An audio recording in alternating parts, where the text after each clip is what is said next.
Hey there everybody, it's Sunday, which means it's normally time for story time. Although this week I went to go to the library today and unfortunately they were closed due to some air conditioning problems or something like that. So I wasn't able to get a book for this week. And I don't like repeating books, plus I actually couldn't really find where a lot of our books went. So instead, I just decided that I'm going to do an animal facts video this week instead of story time because I have with me an absolutely amazing arachnid. This is a giant tailless whip scorpion. Now, these are really, really interesting animals because for starters, they're not a scorpion. They are an arachnid, which means they fall into the same family as spiders, but that also includes things like ticks and mites. They are their own genus of animal. There's not really a lot of things like this out there. These guys are found in caves in Tanzania and Kenya. So they're from Africa. And although it looks like they have antenna running out here, those are actually modified arms. These guys do have 10 arms or 10 legs, however you want to look at it. So they have 1, 2, 3 on each side that you see. But then they have these modified arms up front that are actually pinchers full of spikes. And then they have these modified ones that act as basically antenna. They allow them to feel along the sides of caves and rotted logs as they're walking along trying to find food. But then their front pinchers also act as a sensory organ and they can feel things with those. Now, it's kind of hard to see with the way iPhone cameras work. I don't have extra lenses or anything on there, but you can see he's got some really cool body modifications there. Now, although he looks a little intimidating with his long legs, his long antenna, and his spiky pinchers up front, they actually are harmless to people. There's nothing that they can really do. If he were to pinch me, it maybe feel like a clothespin with a little bit of spikes in it, but I doubt he could really even pinch that hard at all. These guys are primarily just predators that prey on smaller insects than them.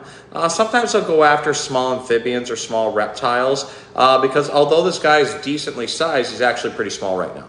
Now, as I mentioned at the beginning of the video, he's a giant tailless whip scorpion, and there's 2 different species of them. One of them stays about this size at full grown, but another one's body can get about this big, slightly bigger than a silver dollar.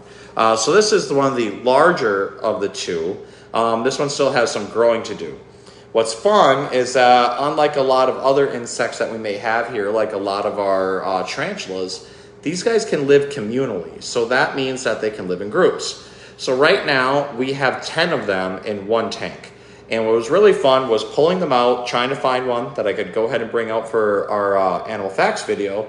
And I have a cork bark tube in there. And again, they like to live on the insides of caves and rotted logs. Almost all of them were inside an 8-inch long tube. And so I shined my light in there and you instantly saw all the antennae go up and you saw them kind of like start to flutter around. And I was able to go ahead and pull this one on out. Now, we do carry them at the store from time to time.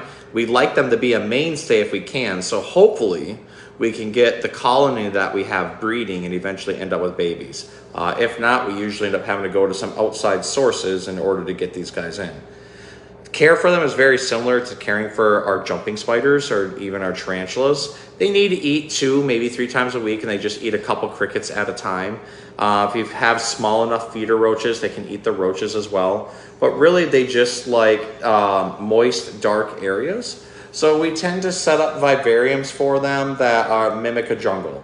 Lots of overgrown plants, lots of rotted out logs, lots of caves to get into. This makes them feel right at home. And then typically you're going to see them most active at night because they are a nocturnal arachnid.